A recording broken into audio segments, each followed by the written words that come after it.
ونصلي ونسلم على سيدنا حبيبنا وشفيعنا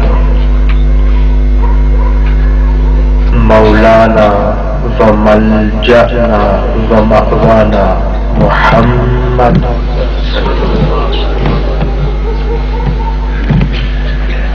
رسوله النبي الكريم الأمين المكين الحنين الرؤوف الرحيم سبحان اللہ سبحان اللہ وعلى آله الطيبين الطاهرين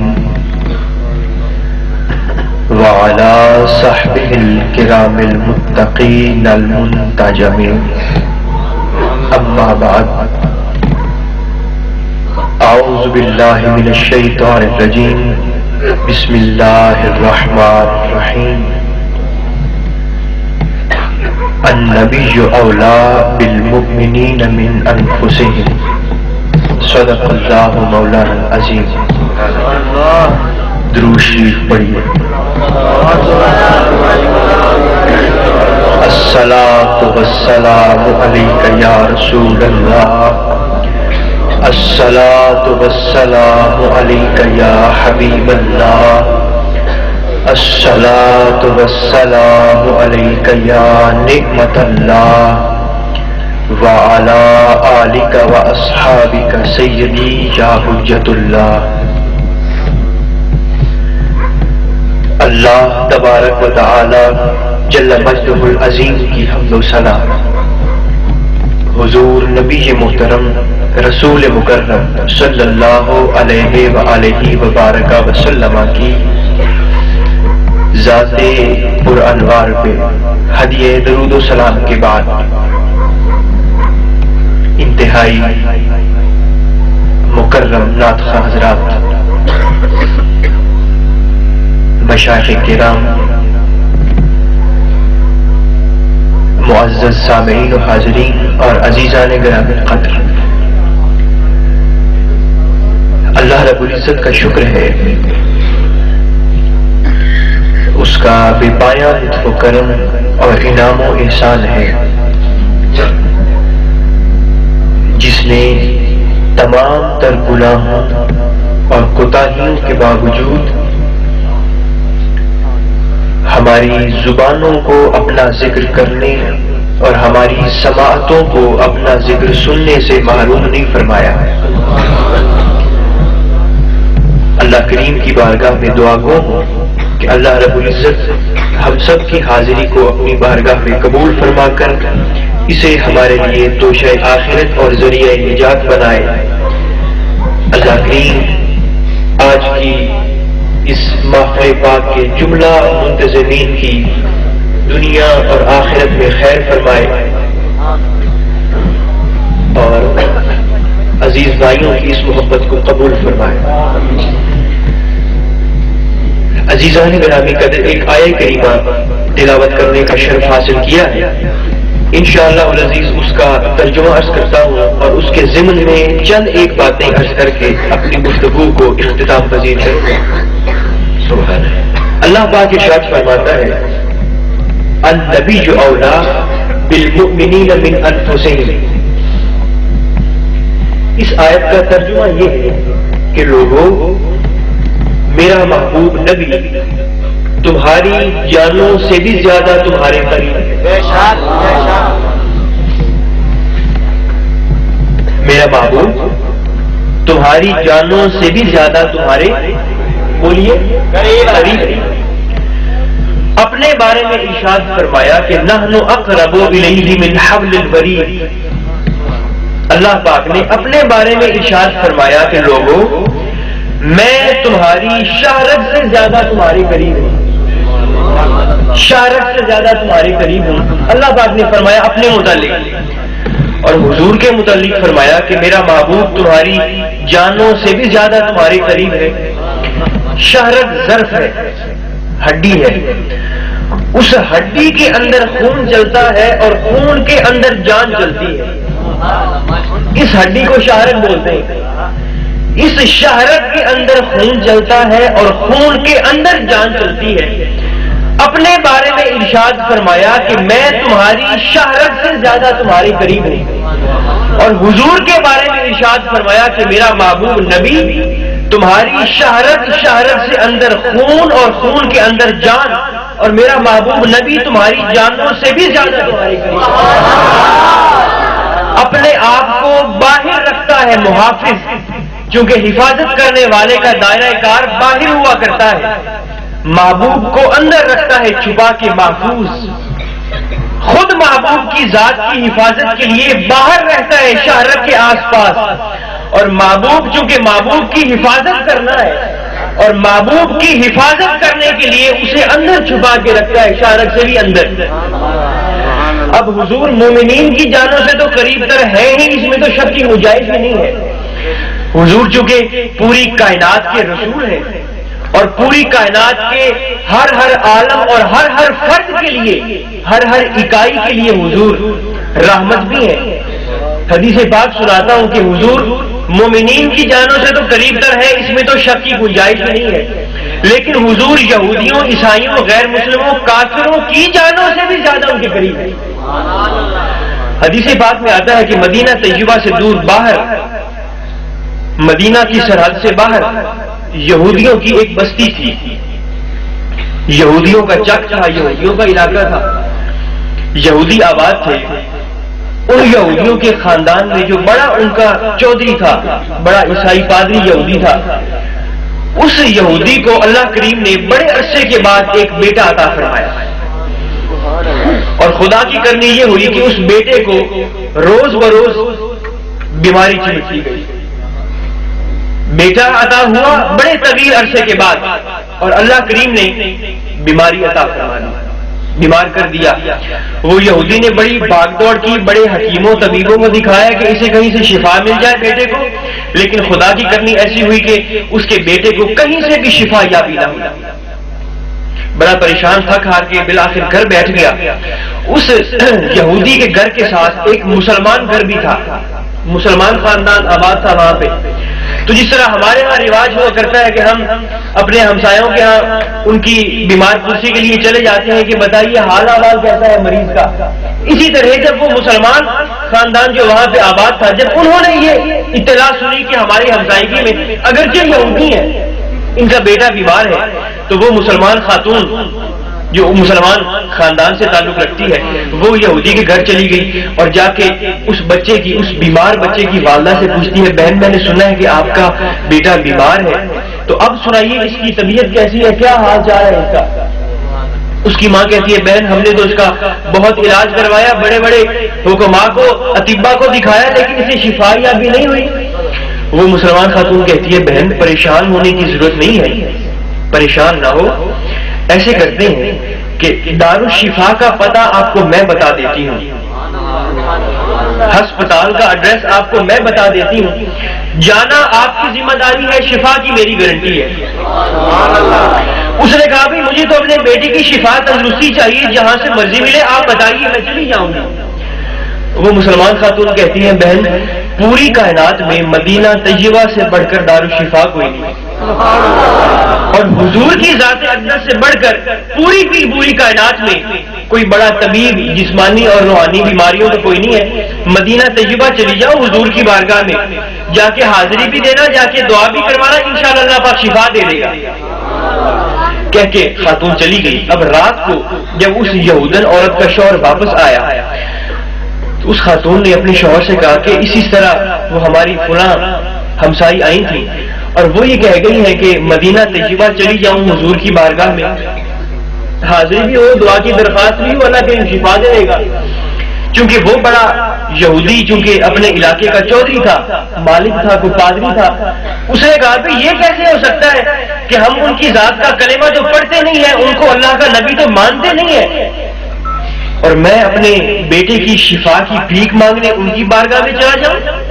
اس نے کہا لوگ تو مجھے تانے دے دیں گے، مار دیں گے کہ ان کی ذات کو مانتے ہو نہیں، انکار کرتے ہیں، اور اب جب تکلیف پہنچی ہے تو اب ان کی بارگاہ میں بھاگتے ہیں۔ اس نے کہا نہیں، اگر شفا ملنی ہوئی تو یہی اسی گھر میں مل جائے گی، کوئی ضرورت نہیں ہے وہاں جانے کی، اور خبردار اگر تم چھوڑ کے مدینہ طیبہ گئی تو پھر اس گھر کے دروازے تم پر ہمیشہ ہمیشہ کے لیے بند۔ وہ اپنی بیوی سے لڑ جھگڑ کے باہر نکل گیا۔ تھوڑی دیر گزری، چونکہ والدہ تھی، ماں تھی، ممتا نے جوش مارا اور اس نے دل میں یہ سوچا کہ اگر میرے بیٹے کو وہاں جانے سے شفا یابی ملتی ہے، تندرستی ملتی ہے، تو مجھے کیا لینا دینا اس گھر سے، اپنے شوہر سے، ان یہودیوں کے خاندان سے؟ میں باقی کی ساری زندگی اپنے اس بیٹے کے سہارے گزار دوں گی، اسے وہاں سے شفا تو ملے گی نا۔ اس نے یہ سوچا اور چپکے سے رات کے اندھیرے میں کپڑوں کی گٹھڑی باندھی ہے اور کاندھے پہ رکھی اور اپنے اس معصوم ننھے بیمار بیٹے کو اٹھا کر چل پڑی ہے مدینہ طیبہ کی جانب۔ راستے میں اپنے بیٹے کو دیکھتی بھی جا رہی ہے، اسے پیار سے چومتی بھی ہے، دیکھتی ہے اور جا رہی ہے مدینہ طیبہ کی جانب۔ اب حدیث پاک کے الفاظ نہیں ہیں، بس ویسے ذوق کے لیے کبھی کبھی کہہ دیا کرتا ہوں۔ راستے میں کسی نے اس سے پوچھا ہوگا، بی بی کہاں کی تیاری ہے، کہاں جا رہی ہو؟ تو اس نے کہا ہوگا، آیا ہے بلاوا مجھے دربار نبی سے اور پیغام صبا لائی ہے گلزار نبی سے۔ مدینہ طیبہ جا رہی ہے، مدینہ پاک جا رہی ہے، راستے میں بیٹے کو چومتی چاٹتی جا رہی ہے۔ اس نے سوچا کہ اگر میں اسی طرح اپنے بیٹے کو دیکھتی دیکھتی چلی گئی تو میرا سفر تو طویل ہو جائے گا، لمبا ہو جائے گا۔ اس نے ایسے کیا کہ اپنی پشت پہ اس نے اپنی چادر کی جولی باندھ لی، جس طرح یہ خواتین یہ کپاس چننے والی باندھ لیتی ہیں۔ اس نے پشت پہ چادر کی جولی باندھی اور اپنے بیمار بیٹے کو اس جولی میں ڈال دیا اور تیزم تیز چل پڑی مدینہ طیبہ کی جانب۔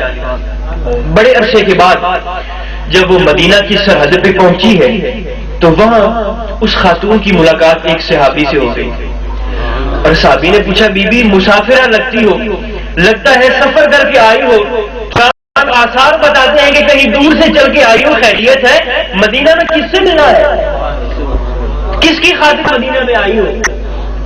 اس نے کہا، بھائی میں فلاں بستی سے فلاں علاقے سے آئی ہوں اور یہاں پہ سنا ہے کہ مسلمانوں کے رسول کا آستانہ ہے، میرا بیٹا بیمار ہے، میں ان کی بارگاہ میں حاضری بھی دینا چاہتی ہوں، دعا کی درخواست بھی کرنا چاہتی ہوں، اللہ پاک شفا دے دے۔ اس خاتون کی بات سن کے صحابی کی آنکھوں میں آنسو آ گئے، صحابی رو پڑے اور کہتے ہیں، بی بی حضور سے ملنا ہے؟ اس نے کہا، ہاں جی، آپ کے رسول سے، محبوب سے ملنا ہے۔ صحابی سے کہتے ہیں، بی بی ہمارے محبوب کو وصال فرمائے، آج تیسرا روز ہے، 3 دن ہوئے حضور اس دنیا کو ظاہری طور پہ چھوڑ گئے، وصال فرما گئے۔ اب اس خاتون کے تڑپنے کا، پھڑکنے کا، پریشانی کا عالم کیا ہو سکتا ہے، یہ ہم اندازہ نہیں لگا سکتے کہ جس شخصیت سے ملنے کی آس پہ اس نے اپنا سب کچھ چھوڑ دیا ہے، وصال ہو گیا۔ اب اس خاتون نے جولی سے اپنے بیمار بیٹے کو نکال کر دیکھا تو اس کا بیمار بیٹا پیچھے کہیں رستے میں ہی مر چکا تھا، مر گیا۔ اب اس خاتون کی بے چینی کا عالم کیا ہو سکتا ہے کہ جس کے سہارے پہ زندگی گزارنا چاہتی تھی وہ بیٹا نہ رہا، جس کی بارگاہ میں حاضری دینے اور دعا کی درخواست کرنے کے لیے آئی ہے وہ شخصیت ہستی نہ رہی۔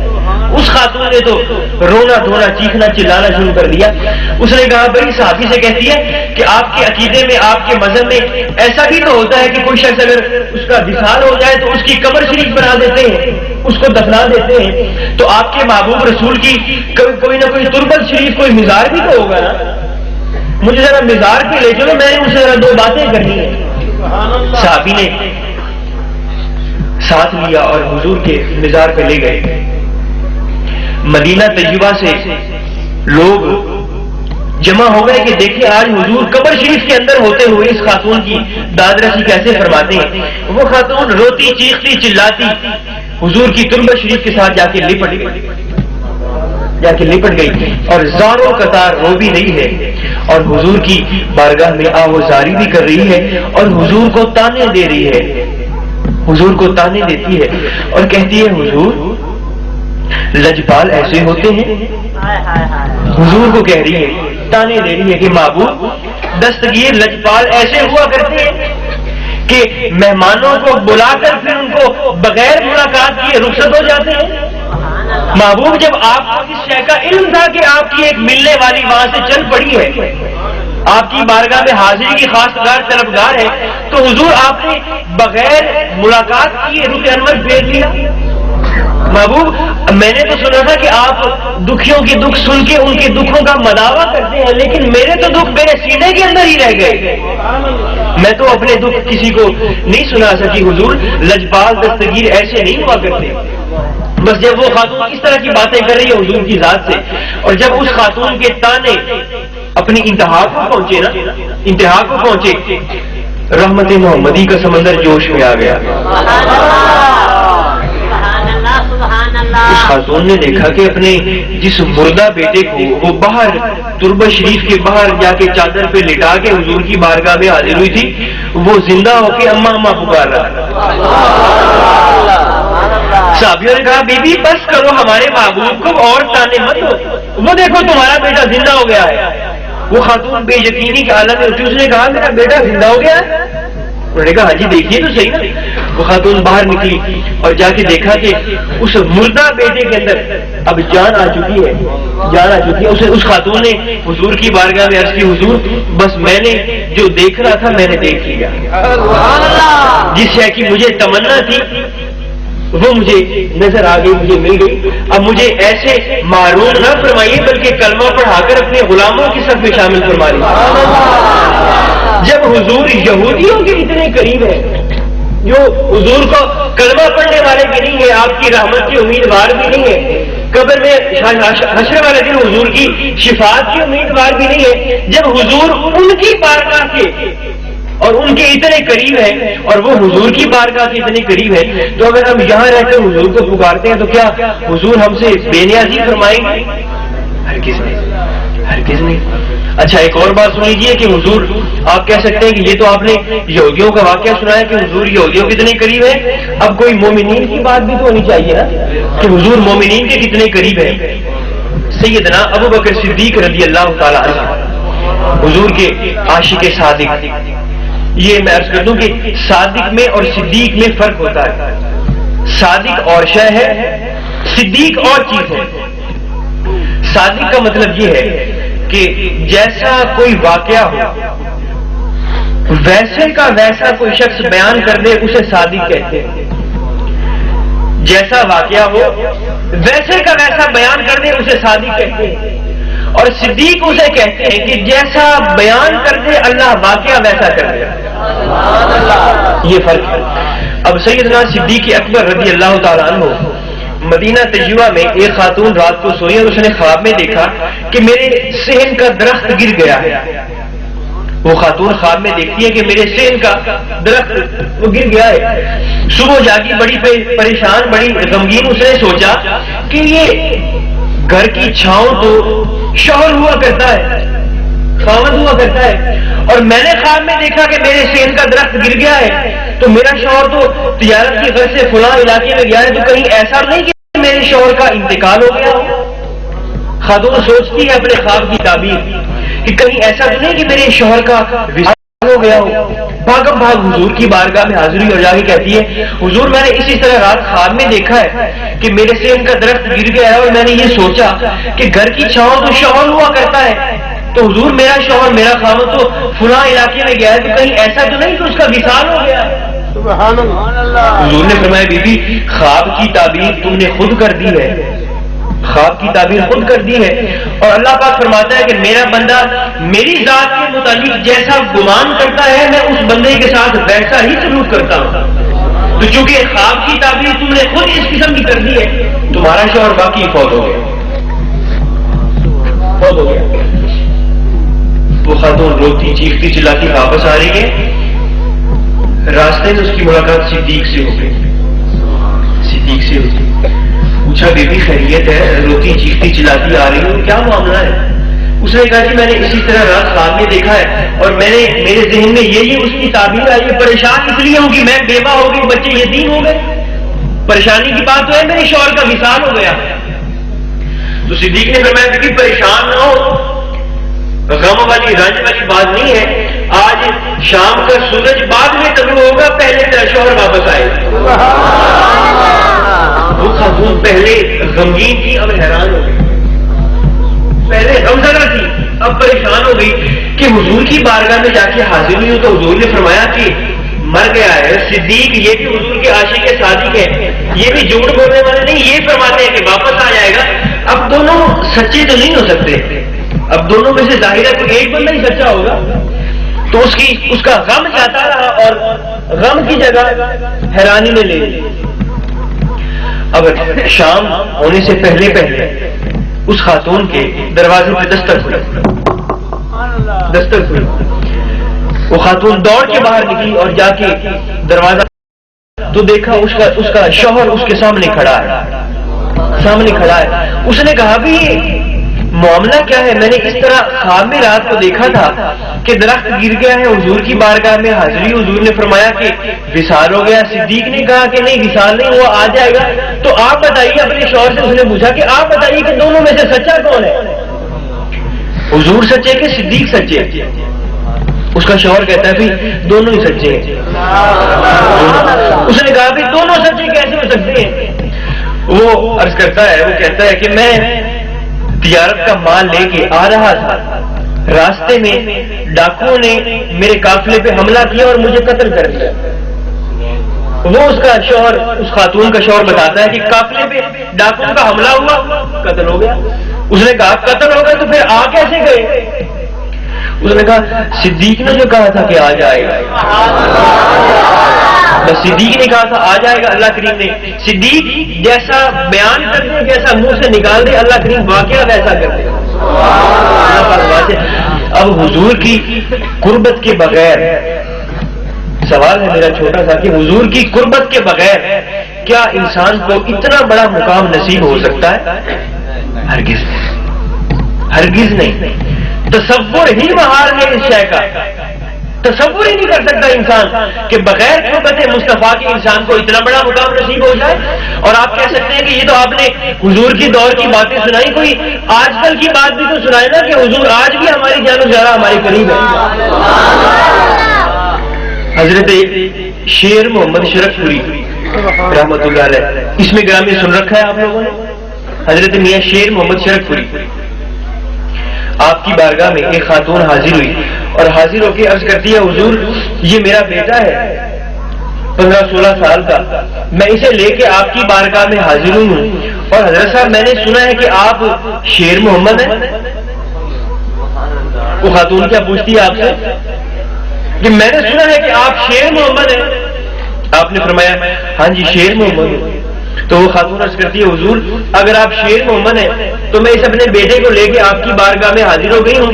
یہ میرا بیٹا پیدائشی طور پہ نہ بول سکتا ہے نہ سن سکتا، پیدائشی بہرا بھی ہے اور پیدائشی گونگا بھی ہے، بول سن نہیں سکتا۔ اگر آپ شیر محمد ہیں تو میں اسے لے کے آپ کی بارگاہ میں حاضر ہو گئی ہوں۔ فرمایا بی بی ایسے کرو، اسے ہمارے اس حجرے سے باہر لے جا کے بٹھا دو۔ اس خاتون نے ایسے ہی کیا، اپنے بیٹے کو، گونگے بہرے بیٹے کو لے جا کے تو باہر آپ کے آستانہ سے بٹھا دیا اور واپس آپ کی بارگاہ میں حاضر ہو گئی۔ اب حضرت میاں شیر محمد اس خاتون سے فرمایا کہ بی بی اب دوبارہ جاؤ اپنے بیٹے کے پاس اور اس سے جا کے کہو کہ تمہیں شیر محمد بلاتے ہیں، شیر محمد بلاتے ہیں۔ اس خاتون نے کہا حضرت صاحب آپ کمال کرتے ہیں، سن سکتا نہیں، وہ بچپن سے بہرا ہے بیچارہ، سن تو سکتا نہیں ہے، آپ کہتے ہیں جا کے اسے میرا پیغام دو کہ آپ کو بلاتے ہیں شیر محمد، سن نہیں سکتا وہ۔ فرمایا بی بی جاؤ تو صحیح نا، اسے پیغام پہنچاؤ تو صحیح۔ وہ خاتون بے یقینی کے عالم میں اٹھی ہے اور جا کے اپنے بیٹے سے بے یقینی کے عالم میں کہتی ہے بیٹا آپ کو شیر محمد بلاتے ہیں۔ بس خاتون کہہ کے مڑی، اس نے دیکھا اس کا بیٹا اس کے پیچھے چل پڑا، پیچھے چل پڑا۔ ماں بڑی حیران، بڑی خوش، اس نے کہا اچھا پہلے سنتا نہیں تھا اب سننے لگ گیا ہے، اب سننے لگ گیا ہے۔ اسے لے کے تو آپ کی بارگاہ میں حاضر ہوئی اور آ کے کہتی ہے صاحب ابھی یہ سننے لگ گیا ہے، پہلے سنتا نہیں تھا، آج آپ کا پیغام سن کے حاضر ہو گیا ہے، سننے لگ گیا ہے۔ اب حضرت شیر محمد اس بچے سے مخاطب ہو کے فرماتے ہیں بھی بیٹے تیری والدہ نے میری بارگاہ میں آ کے تیری ایک شکایت لگائی ہے، تیری شکایت لگائی ہے تیری والدہ نے کہ تو بولتا نہیں۔ حضرت شیر محمد اس بچے سے فرماتے ہیں کہ تیری یہ ماں میرے پاس آئی، اس نے شکایت لگائی کہ تو بولتا نہیں۔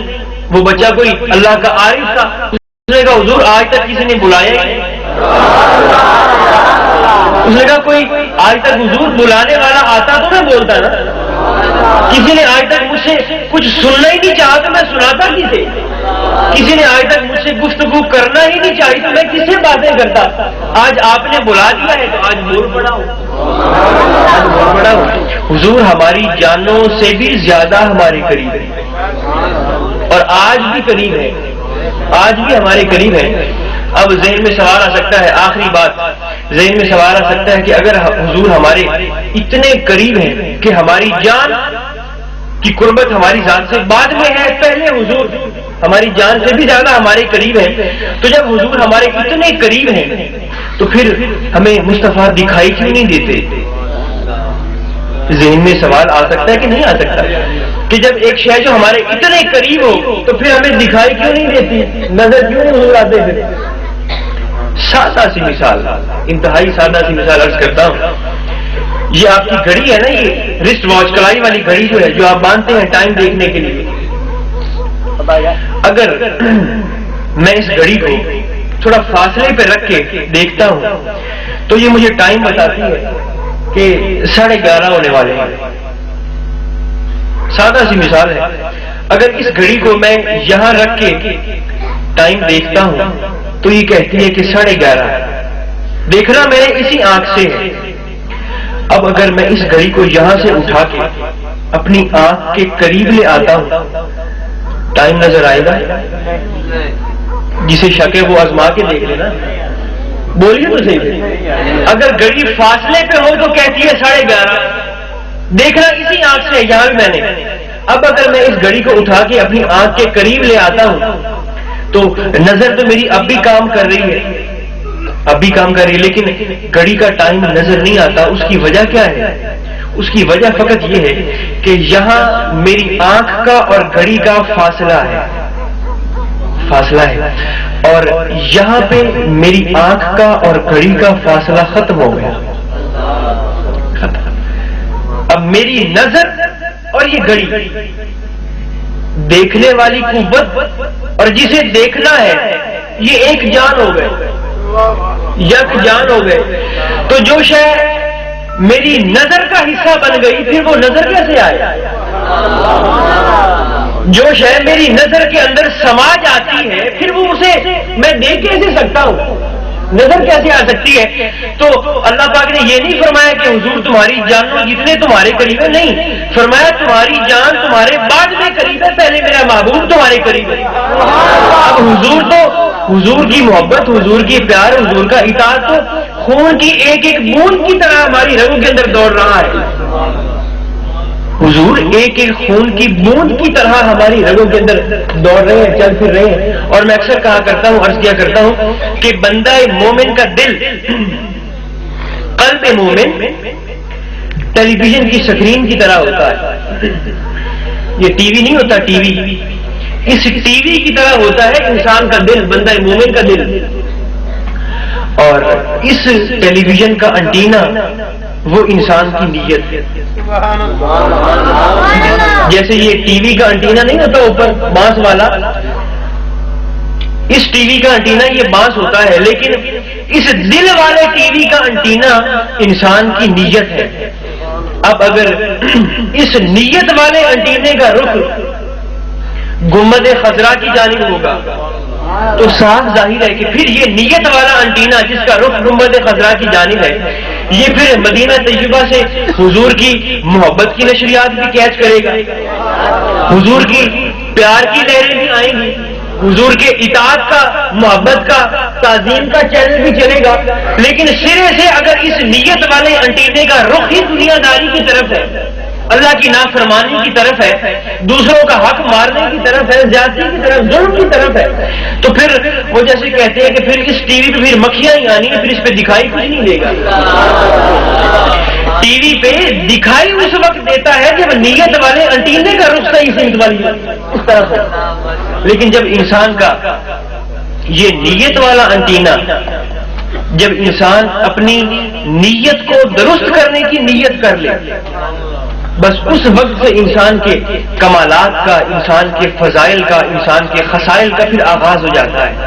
اب اللہ پاک نے فرمایا کہ النبی اولیٰ بالمؤمنین من انفسہم، کہ میرا محبوب نبی تمہاری جانوں سے بھی زیادہ تمہارے قریب ہے۔ جب حضور ہمارے اتنے قریب ہیں، اتنے قریب ہیں، تو کیا ہمیں یہ کوشش نہیں کرنی چاہیے کہ ہم بھی حضور کی بارگاہ کی قربت کی کوشش اور کاوش کریں؟ اور حضور کی بارگاہ کی قربت کا آسان ترین نسخہ یہ ہے کہ ہر وقت حضور کی بارگاہ میں آپ کی ذات اقدس کے اوپر ہر وقت درود و سلام پڑھا جائے، درود و سلام پڑھا جائے۔ اور قبلہ ابا جان رحمۃ اللہ علیہ جیسے کہ پیر صاحب فرما چکے ہیں کہ وصال سے پہلے تک آپ نے ایک دن کتاب میں پڑھا، میرے والد گرامی نے کتاب میں پڑھا کہ کسی نے علامہ اقبال سے پوچھا کہ آپ حکیم الامت کیسے بنے؟ تو انہوں نے فرمایا کہ میں حکیم الامت اس طرح بنا کہ میں نے حضور کی ذات پہ 1 کروڑ دفعہ درود شریف پڑھا ہے۔ علامہ اقبال 1 کروڑ دفعہ درود شریف۔ تو میرے والد صاحب فرماتے ہیں کہ جب سے میں نے یہ قول پڑھا ہے تو میرا دل یہ چاہتا ہے کہ کم از کم میں حضور کی بارگاہ میں 2 کروڑ دفعہ تو پڑھ رہا ہوں، اور بس اللہ کی رضا ہے، اس کی رضا میں راضی ہے۔ 80 لاکھ دفعہ درود شریف باوضو ہو کر یہ آخری 4-5 سالوں میں، آخری 4-4.5 سالوں میں باوضو ہو کر 80 لاکھ دفعہ درود شریف وہ حضور کی بارگاہ میں پیش فرما چکے تھے۔ تو پھر حضور نے بھی کرم فرمایا کہ حضور نے پھر پردہ نہیں رکھا، 40 بار پھر حضور بھی تشریف لائے۔ جب حضور ہمارے اتنے قریب ہیں تو پھر ہمیں بھی یہ کوشش کرنی چاہیے، کاوش کرنی چاہیے کہ ہم بھی ہر وقت حضور کے عشق میں تڑپیں، حضور کی بارگاہ کی قربت چاہیں، حضور کا پیار سینوں کے اندر بسائیں۔ اور یہ ہماری محافل میلاد اسی سلسلے کی ایک کڑی ہے کہ اپنے سینوں سے، اپنے دل و دماغ سے غفلت کی گرد کو اتار کر ہم کوشش یہ کریں کہ اللہ کریم ہم سب کے دلوں کو اپنی معرفت کے نور سے سرفراز فرمائے۔ اللہ رب العزت ہم سب کی زندگیاں اسلام پر فرمائے، ہمارا خاتمہ ایمان پر فرمائے، اور اللہ کریم ہم سب کی آج کی حاضری کو اپنی بارگاہ میں قبول فرمائے۔ صلی اللہ علی خیر خلقہ محمد وعلی آلہ وصحبہ اجمعین۔ حضرات محترم، میرے سونگ والے بھائی نے الرضائی کو سونگ سے میرے مووی والے بھائی بھی بتا رہے ہیں کہ قبلہ پیر طریقت رہبر شریعت قبلہ سید فیض رسول شاہ صاحب کے جتنے بھی انہوں نے خطابات کیے، تقاریر کی، اکثر CDs ان کے پاس موجود ہیں۔ اگر جو دوست آپ لینا چاہیں آپ ان سے، ساؤنڈ والے بھائی کے پاس موجود ہوں گی، آپ ان سے بعد میں خرید سکتے ہیں۔ اب ہمارے 4 نعت خوان رہ گئے۔ قبلہ شاہ صاحب اللہ آپ کی عمر کو دراز فرمائے اور اللہ پاک آپ کی محبت میں اور برکتیں عطا فرمائے۔ جس نقش قدم پر قبلہ پیر صاحب چلے اسی نقش قدم پر آپ بھی چلتے چلتے غلاموں کو مدینے کی گلیوں کی سیر کرواتے جائیں۔ انداز ماشاءاللہ آپ کا خوبصورت ہے اور گفتگو اللہ پاک اسی انداز میں ڈھال دے کہ آپ چلتے پھرتے شاہ صاحب کی یاد بن جائے۔ حضرات محترم ایک دفعہ سبحان اللہ کہتے ہیں، میں بلا تمہید اگلے نعت خوان کو پیش کر دیتا ہوں۔ یہ تو آپ نے میرے کہنے پر کہا ہے، اپنی مرضی سے کہتے ہیں، بڑی مہربانی۔ اب آپ کے سامنے میں بڑے 4 نعت خوان رہ گئے، اور آقا کے یاروں کو ماننے والے جو چاروں یاروں کو مانتے وہ بولے ذرا سبحان اللہ کو پتہ چل جائے گا۔ اللہ کے عرب 4 ہیں کیونکہ نعت خوان بھی 4، اللہ کے عرب 4، قرآن کے عرب 4، مجید کے عرب 4، رسول کے عرب 4، بطول کے عرب 4، مولا کے عرب 4، عباس کے عرب 4، عمرہ کے عرب 4، سمت بھی 4، مشرق کے عرب 4، مغرب کے عرب 4، شمال کے عرب 4، جنوب کے عرب 4، موسم بھی 4، گرما کے عرب 4، سرما کے عرب 4، خزاں کے عرب 4، بہار کے عرب 4۔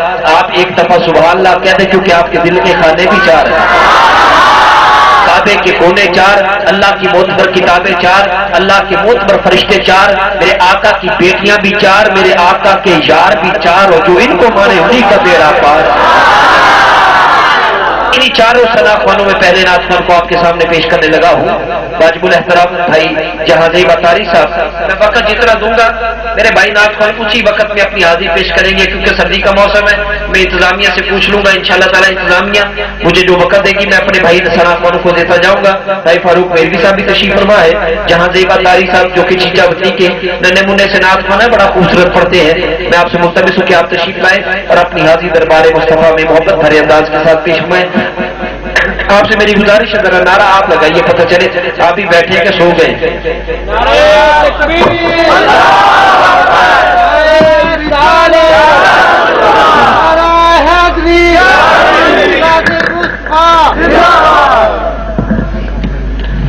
درود پاک آواز بلند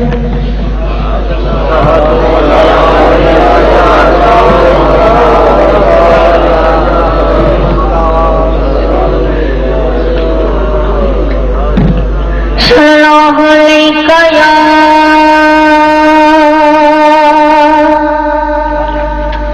رسول اللہ،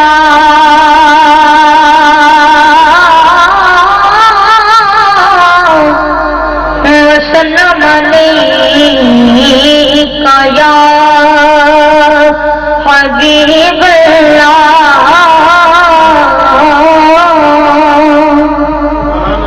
میرے رب رب الارباب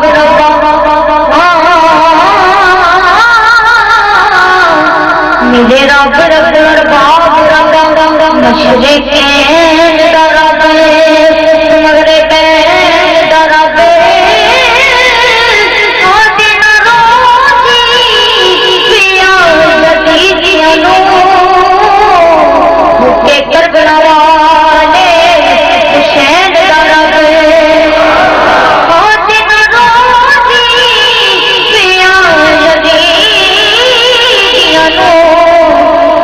کربلا والے حسین دا رب حجر اسود میں کسے سوال کیتا، حجر اسود میں کسے سوال